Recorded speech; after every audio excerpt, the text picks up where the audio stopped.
Muy buenos días con todos y con todas. Gracias a la prensa por acompañarnos.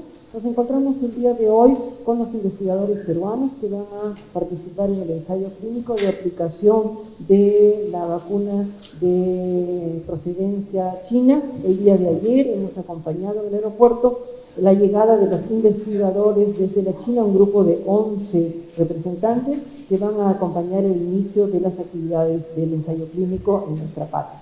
Se encuentra con nosotros nuestro viceministro de Salud Pública, el doctor Suárez, y me está acompañando a mi derecha el doctor Ticona, que es el investigador principal de la Universidad Nacional Mayor de San Marcos, y a mi izquierda el investigador principal de la Universidad Cayetano Heredia, el doctor Málaga. Y se encuentra en la mesa también el embajador que representa a nuestra Cancillería, el ministro Jarama, que nos acompaña desde la Cancillería.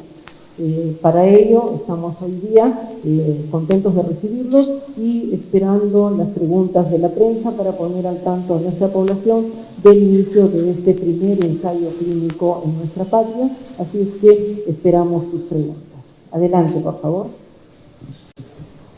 Una pregunta de TV Perú. Ministra, buenas tardes. Sí, queremos conocer los detalles acerca de una fecha. Tenemos entendido que ya hay 3.000 voluntarios que se ha dado en esta primera etapa, faltan otros 3.000. Va a estar a cargo, tengo entendido, también de la Universidad Mayor de San Marcos. Queremos conocer a estos vacantes, por favor. Cómo no, le vamos a dar la palabra en primer lugar al doctor Málaga de la Universidad Cayetano Heredia para que nos explique un poco los procedimientos iniciales y luego al doctor Ticona para que pueda explicar lo que corresponde a la Universidad de San Marcos.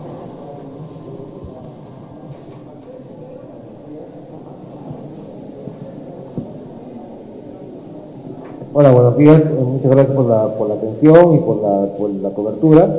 Efectivamente ya tenemos los 3.000 voluntarios registrados como dice conocimiento público. Estamos completando todos los procedimientos. Lo que sigue con nosotros es que el lunes tenemos una reunión con el equipo que va a controlar y supervisar y monitorizar todas las actividades dentro del ensayo clínico.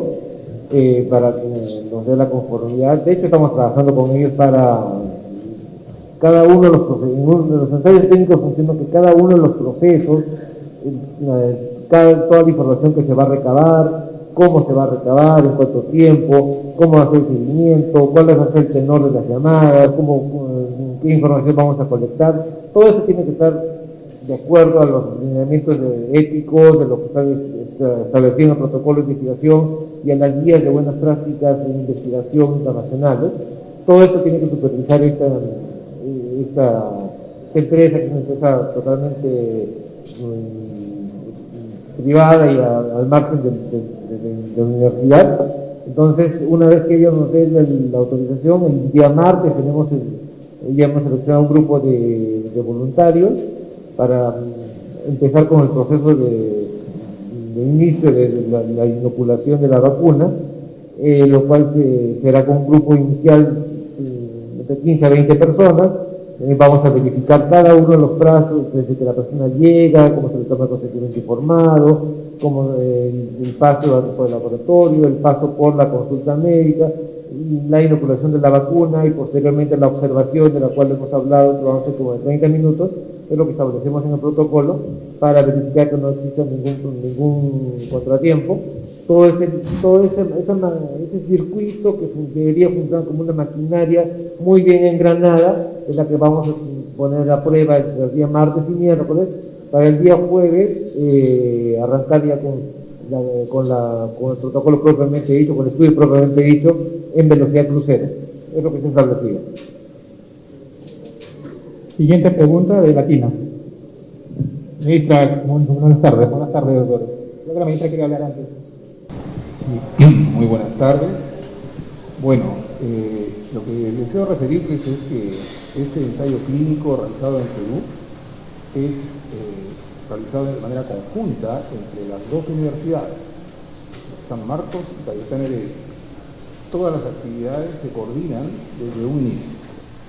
En este proceso se ha visto conveniente iniciar las actividades con la Universidad Peruana Cayetano Heredia y seguidamente nosotros vamos acompañando. Es un trabajo muy serio, muy cuidadoso, velando por la salud de nuestros voluntarios y cuidando que el estudio dé la información correcta al término de su ejecución. Por esa razón, estamos cuidando cada paso. En un principio, acompañando la inscripción de la Universidad Peruana Cayetano Heredia, seguiremos ese proceso. Nosotros la próxima semana estaremos inscribiendo, luego igual la Universidad Peruana Cayetano Heredia comenzará la vacunación y nosotros continuaremos posteriormente. Todos los esfuerzos conjuntos se hacen en todo este proceso. Muchas gracias. Si me permiten algunas emergencias, en todo ensayo clínico hay algunos detalles importantes. Las primeras personas que participan se hacen efectivamente, como han mencionado los investigadores, muy lentamente, porque todo lo que se ha acordado, junto con los investigadores que vienen de China, van a vigilar. Llega la persona, ¿quién lo identifica? Luego, ¿quién le explica el consentimiento informado? ¿Cómo lo explica? La firma. Luego de eso, la evaluación médica. De repente preguntamos algunas cosas que el público no entiende, hay que modificar la pregunta. Entonces, los primeros pacientes, las primeras personas que van a participar, se va a hacer lentamente, en 3 días aproximadamente, tal vez 4. Una vez que se ha probado todo el sistema hasta llegar al punto en que aplican una vacuna, se evalúa la persona un rato y sale la persona, todo esto en una marcha más lenta. Cuando todos estén de acuerdo que todo está impecable, por ejemplo, puede pasar que alguna persona tenga algún problema en la mano y no pueda firmar y requieran lapiceros más anchos para que pueda proceder. Tienen que prever inmediatamente, todo el mundo dice, tenemos que tener varios tipos de lapiceros. Ese tipo de cosas suceden en los ensayos clínicos. Algunas veces el consentimiento informado está escrito en una letra muy chiquita y las personas no pueden verlo. Tenemos que tener formato escrito en letra 16 para que tenga dificultades para leer y así. Entonces, esto se hace lentamente. Los primeros días, unas cuantas personas para verificar que todo esté caminando. Y luego de eso ya se entra a velocidad de crucero, como acaban de mencionar, que es un término muy preciso, ¿no? Ya empieza en forma sostenida el ingreso de todos los voluntarios. ¿Okay? Recuerden también, y lo he mencionado muchas veces, en salud, exacto, las fechas no se van a poder dar. ¿Okay? Siempre hay... Calculamos que va a ser, por ejemplo, hacia jueves o viernes que ya estén todas las personas entrando en un ritmo más acelerado, pero podría suceder que surja algún inconveniente y haga que tenga que hacerse más lento. Entonces, esto es un trabajo muy cuidadoso, hay una supervisión muy estricta de una entidad que se encarga de vigilar, que llegue en cualquier momento, entra y toma lo que necesite y verifica si todo se ha hecho bien.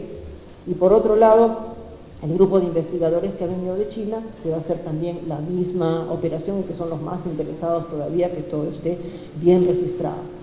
Yo sé que estos procedimientos no los conoce todo el mundo, pero es un poco lo que se hace en los ensayos clínicos y las personas que participan tienen que ser absolutamente cuidadas para vigilar su estado de salud, cómo se encuentran, sus reacciones y demás, y eso a veces en una persona puede tomar más tiempo, en otra puede ser más rápido.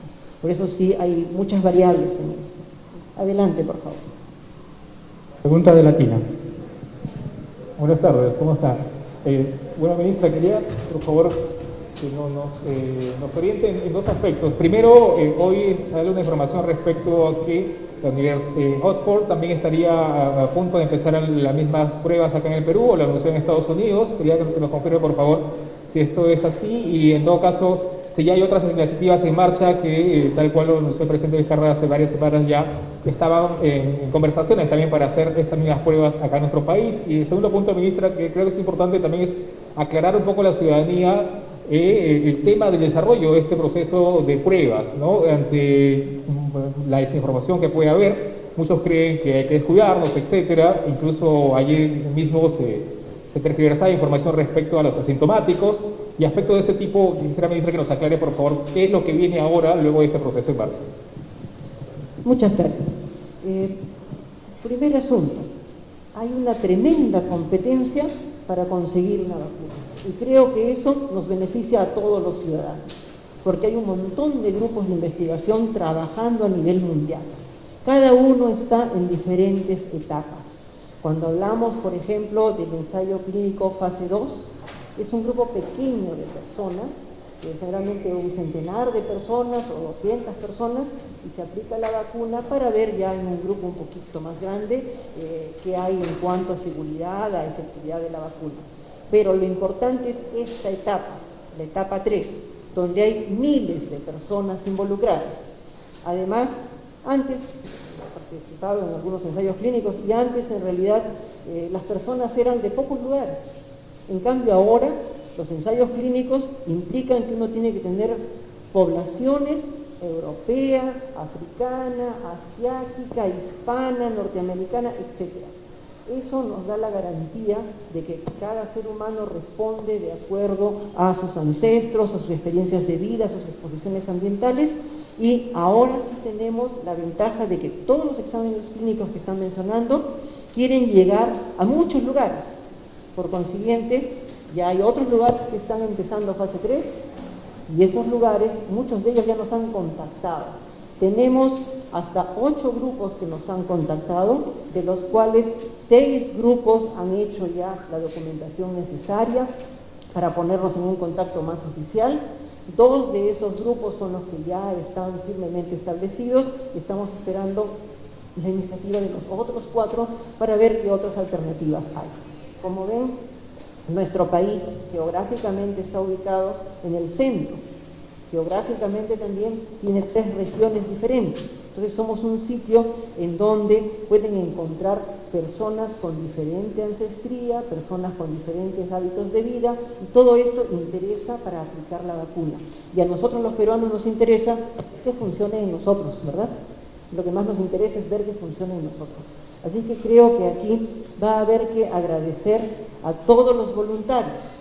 Y los voluntarios tienen que estar alerta porque se van a abrir otras oportunidades. Tan pronto como esta etapa ya esté caminando, se va a abrir una segunda oportunidad para completar el número que se requiere a nivel de Cayetano Heredia. Posteriormente se va a abrir otra oportunidad para San Marcos y así. Entonces todos tenemos que estar alerta.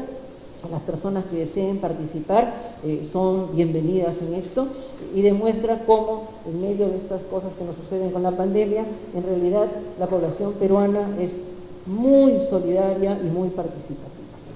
Con respecto a la segunda pregunta, estamos en esta etapa en donde estamos buscando cómo vamos a convivir con el coronavirus.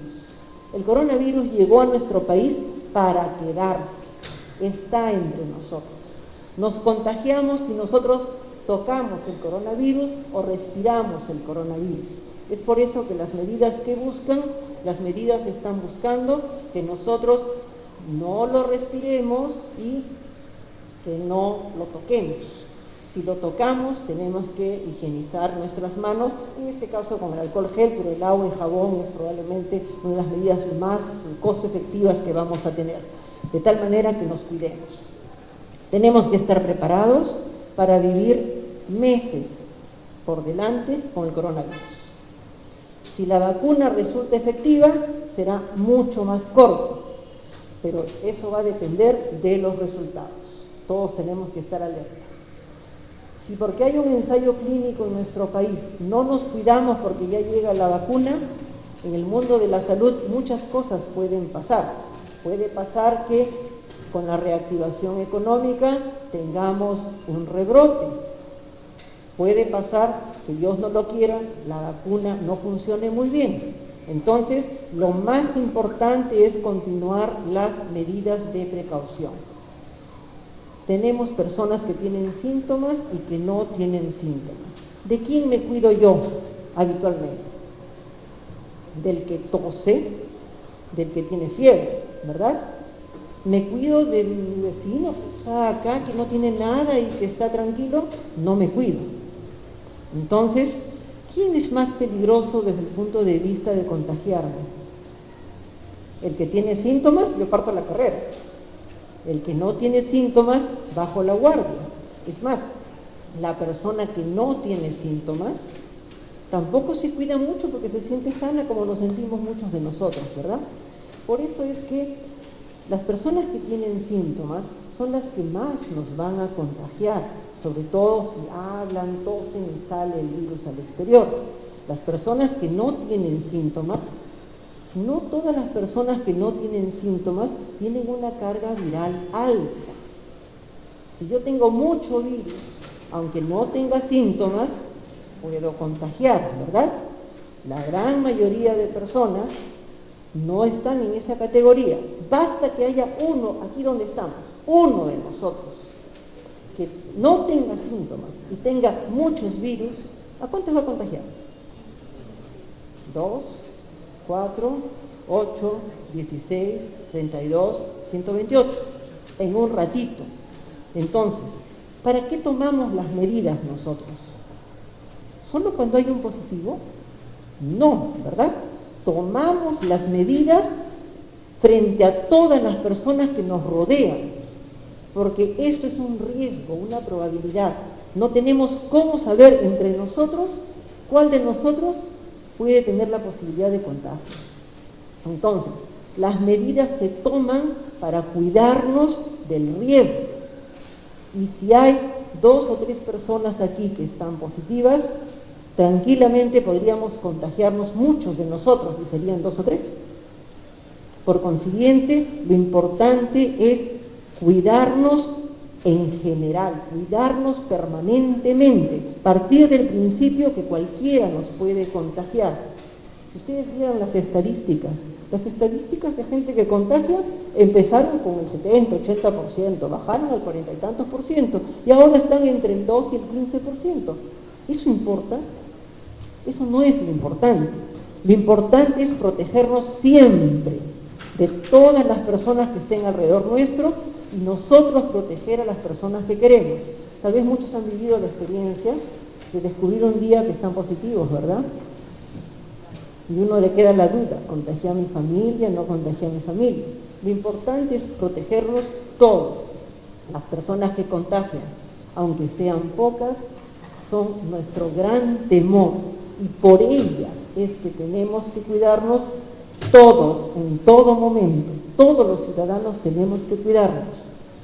Que sean muchos o pocos, es peor cuando son pocos, porque nos da una falsa seguridad, ¿verdad? Nos da una muy falsa seguridad. Es muy importante cuidarnos de todo el mundo. Basta una persona en este ambiente, 2, 4, 8, 16, 32, 64, 128, en un ratito. Por eso es que se arman las pandemias. Por eso es que un grupo de personas inicia la pandemia y es explosivo el crecimiento. Por eso es que todos tenemos que cuidarnos permanentemente, porque por un poquito de personas que contagien, todos tenemos un problema grave como el que estamos viviendo en este momento. Gracias. El turno para la consulta del Canal N. ¿Cómo está, señora ministra Macetti? En vivo para Canal N. A pesar de las variables que usted anunciaba en torno a la vacuna, ¿cuánto tiempo va a pasar y para que haya una confiabilidad y una certeza de que la vacuna haya sido efectiva o no? Esa es una de las preguntas. La otra es que tenemos los datos del SINADEF, que van 5 días consecutivos que la cifra de fallecidos va bajando. No sé si puede confirmar este dato y qué le genera eso. Voy a empezar por el final y le voy a dar la primera pregunta al doctor Suárez para que nos haga algunos comentarios y tal vez los investigadores que nos acompañen. La cifra más dura que tenemos en nuestro país es el SINADEF, ¿verdad? Okay. En el SINADEF está el registro de cualquier persona cuyo certificado de defunción dice en alguna parte de los varios diagnósticos que se ponen COVID. He dado el ejemplo de la desgracia que ocurrió en Los Olivos y de cómo de las 13 personas que fallecieron, 11 tenían positiva la prueba. Esas personas no murieron por el COVID, ¿verdad? Los perdimos por otros tipos de asunto traumático. Sin embargo, esas 11 personas ahora están dentro del registro del SINADEF. ¿Por qué? Por seguridad, para proteger a toda la población, porque si no tenemos certeza, preferible es poner sospecha. Si es una muerte violenta, la cosa cambia. pero si no tenemos otra evidencia, tiene que ser para la salud de todos una sospecha de COVID y la cifra es importante. Es muy probable que cuando termine esta pandemia y terminemos de analizar todo, la mayor parte de esa cifra sea así. Es muy probable. ¿Por qué? Porque tenemos una forma de vivir que nos vuelve frágiles, tanto hacinamiento, porque tenemos un sistema de salud que es frágil también y ante la pandemia, como ha sufrido y hemos perdido el trabajo de 45% de nuestro personal que no está trabajando por límite de edad, por comorbilidad o porque ha enfermado en algún momento. Hemos tenido problemas porque nos hemos desplazado a diferentes lugares sin guardar todo lo que necesitamos. Hemos tenido que hacer que la gente salga. ¿Cómo hacíamos, digamos? La COVID mata, pero el hambre también mata. Y muchos seres humanos han tenido que salir porque viven al día. Entonces hay una serie de factores en nuestro país que nos hacen más vulnerables. Por ese motivo, por todo esto lo que acabo de explicar, no podemos confiarnos en las cifras que están bajando. Las cifras más duras, debemos decir, han empezado a bajar. Eso puede cambiar. Ya cambió en España, cambió en Italia, cambió en Colombia, cambió en Chile. Estaba bajando y de pronto volvió a subir. Nos puede pasar. No seamos triunfalistas, seamos muy cuidadosos. Nos puede pasar que tengamos dificultades de ese tipo. Por eso nosotros solamente decimos, tantos días está bajando, tantos días sigue bajando. Llegamos a fin de mes y sigue bajando. Ahí ni siquiera podemos cantar victoria, podemos decir, ya se estabilizó y con esta cifra vamos a vivir a lo largo de los meses. O sea, nuestro objetivo no es que desaparezca, eso no va a pasar, es que se estabilice la pandemia a un nivel que podamos manejar, ¿sí? De tal manera que lo podamos manejar. Ese es nuestro objetivo y por favor no seamos triunfalistas, sigamos cuidándonos y aprovechemos la oportunidad de que el sistema de salud está haciendo progresivamente su mejor esfuerzo por reactivar el primer nivel. Este fin de semana estamos saliendo a otros lugares del país también para poder ir activando el primer nivel y detectando cuanto antes a las personas para encontrarlas rápido, diagnosticarlas rápido y ayudarlas rápidamente con las indicaciones. Entonces, recordemos, no seamos triunfalistas, con tranquilidad hay que ir viendo estos días de disminución que nos dan esperanza, pero que nos van a llevar simplemente a la etapa en la cual, como ya hemos mencionado, vamos a vivir con el coronavirus. Le pido a nuestro viceministro que nos oriente sobre la primera pregunta.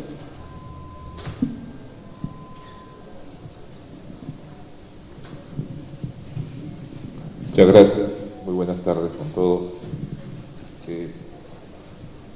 En los meses siguientes, hasta fin de año, se van a desarrollar los ensayos clínicos en el país y esto es un proceso de investigación, lo cual nos va a garantizar, por un lado, la efectividad de la vacuna y, por otro lado, la seguridad de la vacuna, porque también igualmente se evalúan eventos adversos que puedan suceder, algunas reacciones, aunque ya en la primera fase y en la segunda fase del ensayo se han detectado, se ha cuidado de que la vacuna que pase a la fase 3 sea sumamente segura. Sin embargo, debo señalar algunas particularidades que tienen que ver también con la pregunta anterior que le hicieron a la señora ministra. Las pruebas diagnósticas tienen un valor diferente en cada momento de la epidemia. Las pruebas rápidas tuvieron un valor en un momento de la epidemia que nos ayudaban a hacer el diagnóstico. En estos momentos, al haber avanzado la epidemia y haberse diseminado a todo el país, como el caso de Lima, ya un 25% de la población tiene anticuerpos positivos.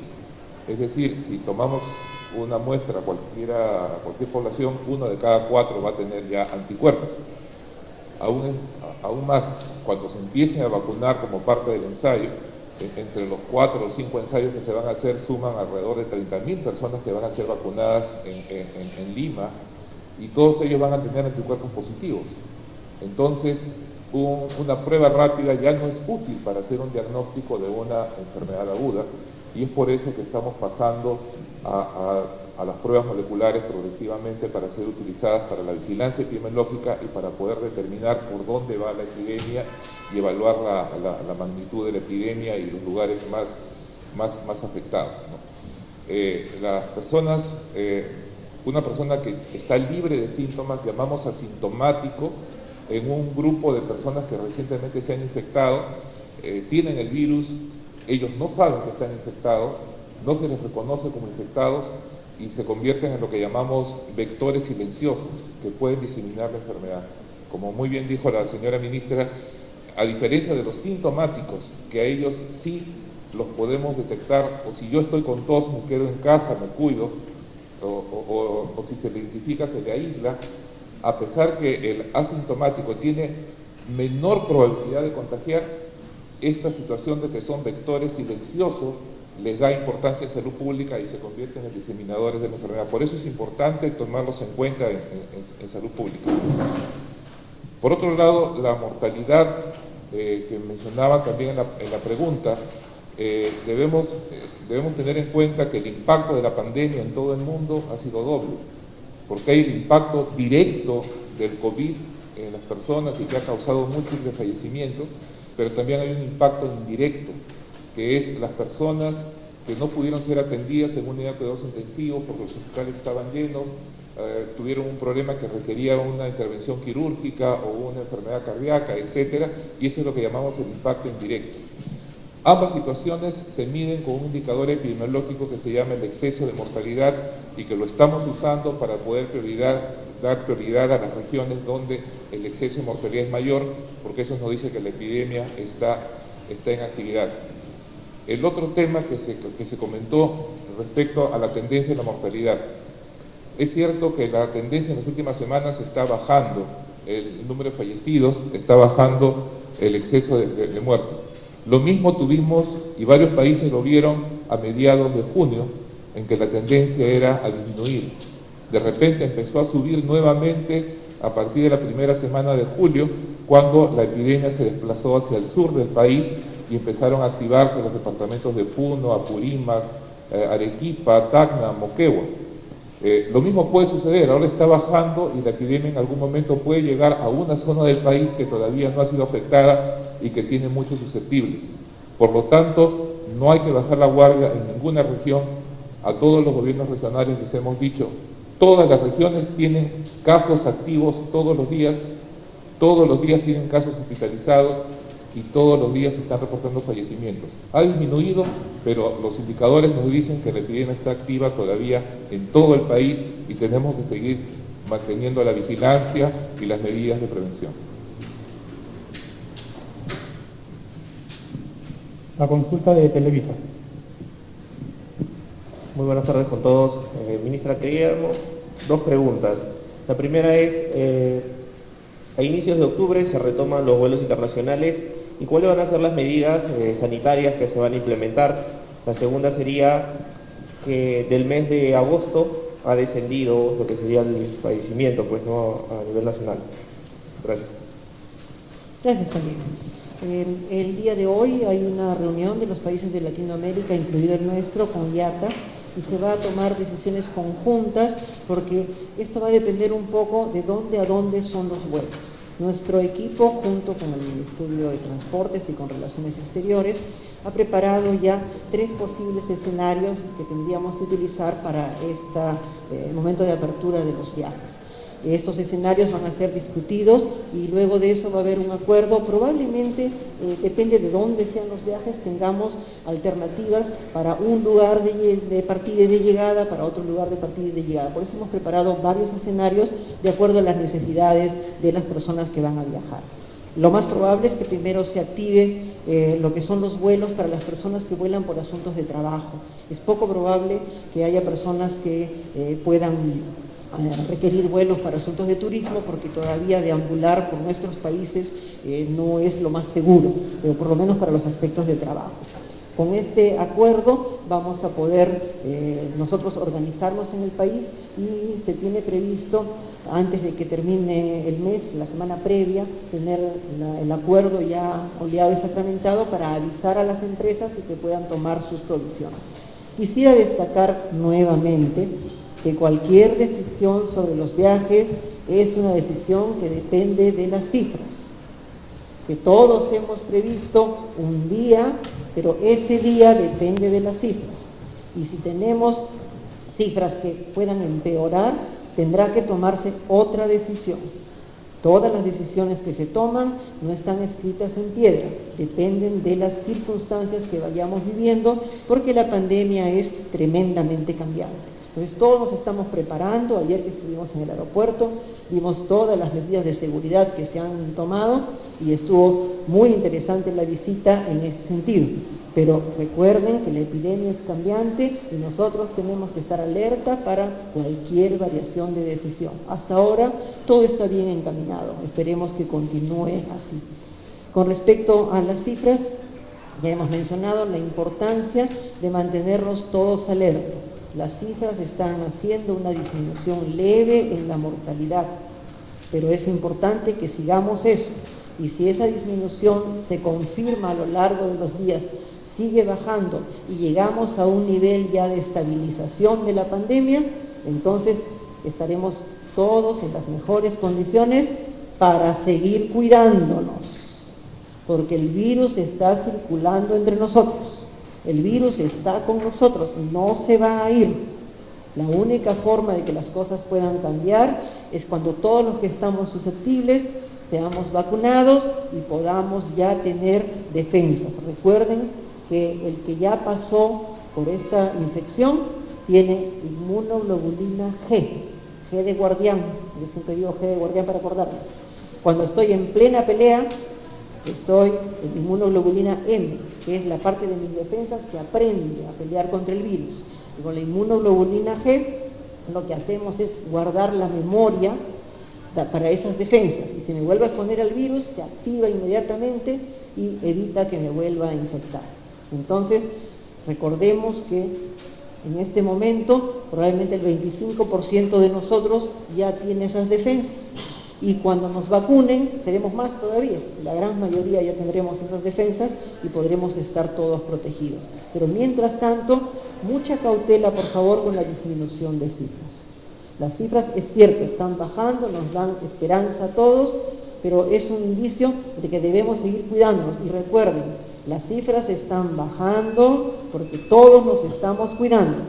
Unos cuantos transgresores no significa que todos seamos transgresores, pero se dan cuenta la importancia de una persona transgresora. Si esa persona tiene mucho virus, puede contagiar a muchísima gente. Por consiguiente, cuidémonos todos debemos cuidarnos. Gracias. Consulta de Panamericana. Ministra, buenas tardes. La consulta está relacionada con la vacuna, la posible vacuna de Oxford. ¿En qué situación está? ¿Cuándo podrían empezar sus ensayos clínicos en el Perú? ¿Cuánta gente podría convocar? Si nos podría detallar la situación actual de la vacuna de Oxford, por favor. Gracias.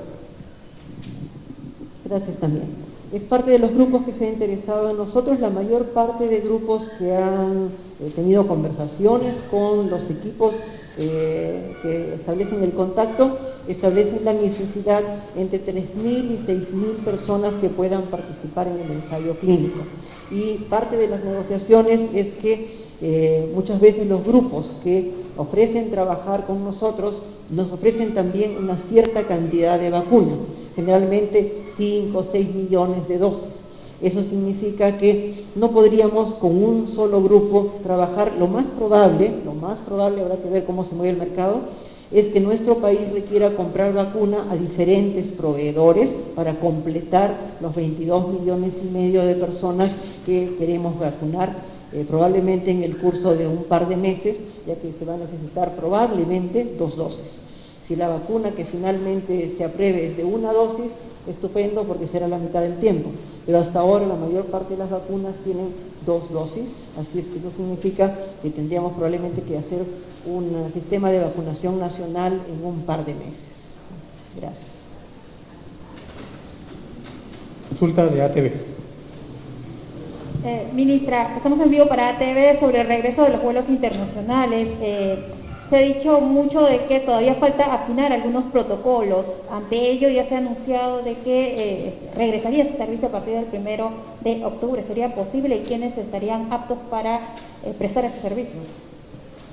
Como ya he mencionado, se han hecho hasta 3 protocolos, 3 diferentes alternativas, porque nos movemos en un mundo en cuanto a los vuelos bastante cambiante y visible.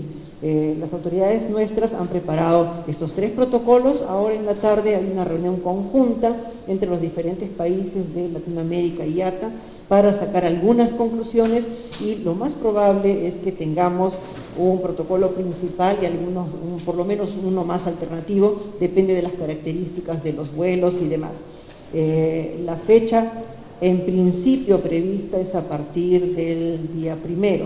Es a partir del día 1. Recuerden que toda decisión se toma en base a las cifras que van apareciendo cada día, no solamente de nuestro país, sino de los otros países de Latinoamérica, porque también hay que ver cómo evolucionan ellos para ver qué decisión se toma. Que tengan la certeza de que la reunión que se va a tener esta tarde nos va a dar luces acerca de una organización conjunta. Tenemos que estar de acuerdo, todos los países de Latinoamérica, en las medidas que vamos a tomar para que las personas que se desplazan de un lugar hacia el Perú y del Perú hacia otro lugar, podamos todos tener la seguridad de que estamos actuando lo mejor posible para protegernos del coronavirus. Pregunta de Williams. Buenas tardes con todos, buenas tardes.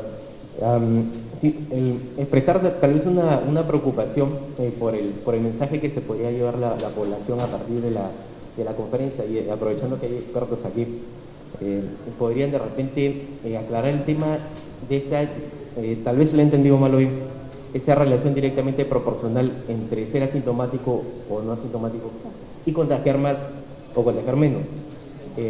Les cuento brevemente que hay casi un debate por teléfono de varios doctores.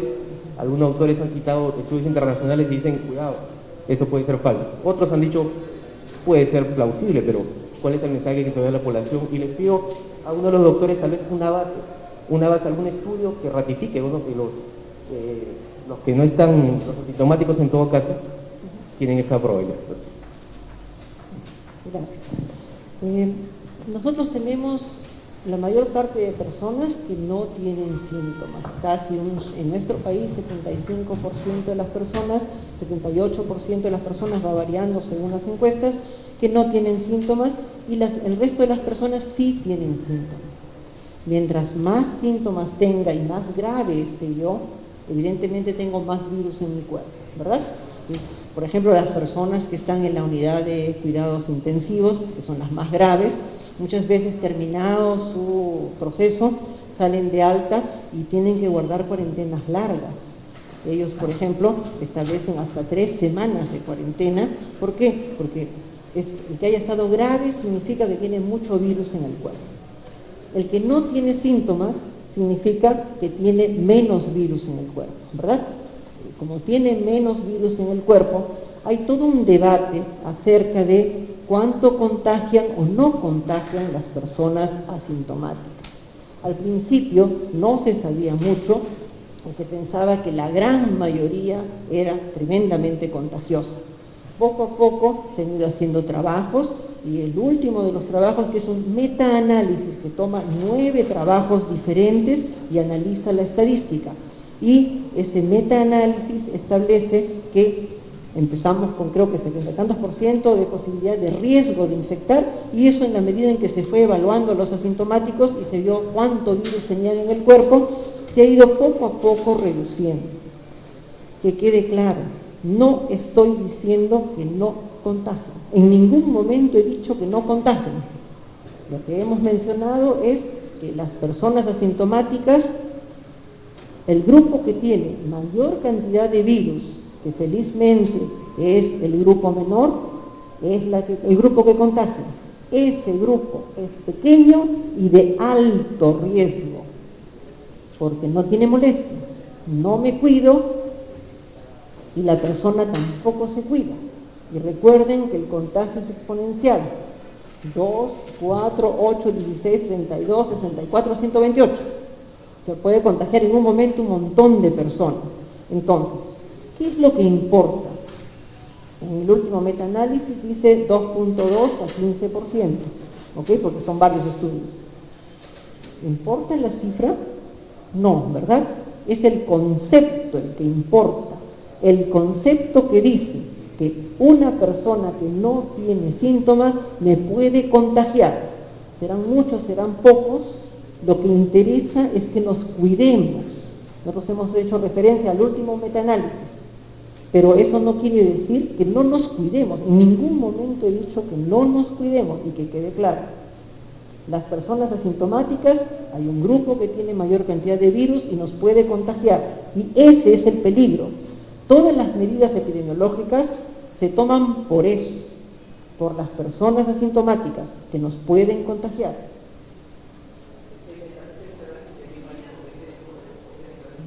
No he traído el artículo, pero es Bramsbury, si no me equivoco.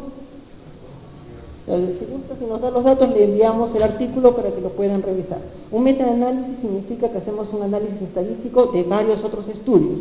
Han tomado 9 estudios a nivel mundial y han hecho todo el análisis estadístico para aumentar la cantidad de personas que se analizan y sacar una conclusión en base a eso. ¿Ok? Ahora,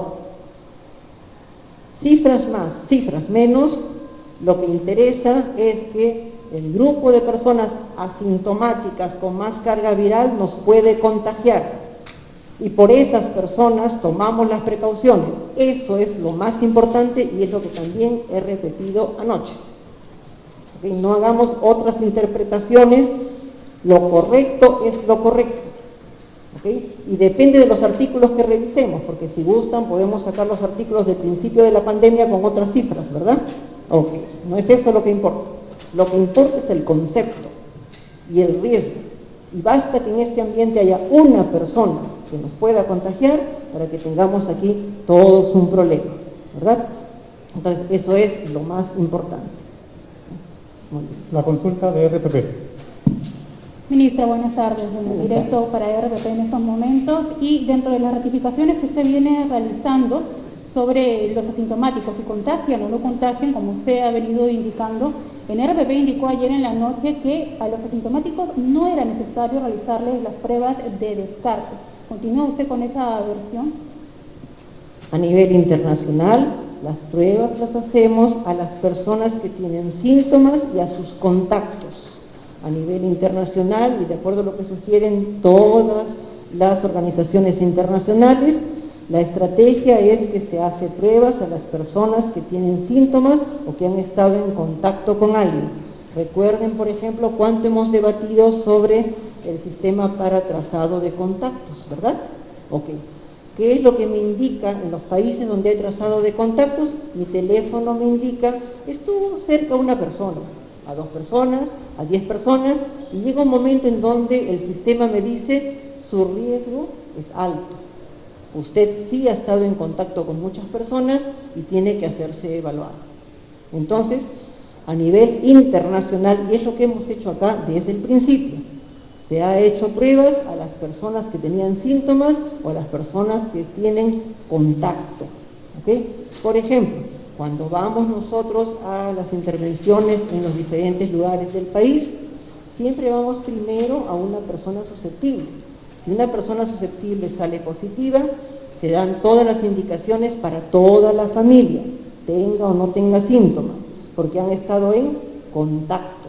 Entonces lo importante es el contacto y todos nosotros tenemos que cuidarnos. Y si estamos en contacto con alguien, lo que debemos hacer es aislarnos hasta que se aclare si en ese contacto con una persona con síntomas tenemos o no tenemos alguna manifestación clínica, como hicimos muchos de nosotros.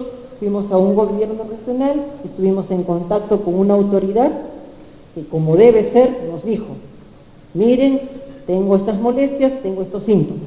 Inmediatamente todos nosotros nos retiramos de donde estábamos, estuvimos en nuestras casas, sin contacto con nadie, pasaron los días habituales para esto, nos hicieron prueba por haber estado en contacto, algunos salieron negativos, otros positivos, y listo.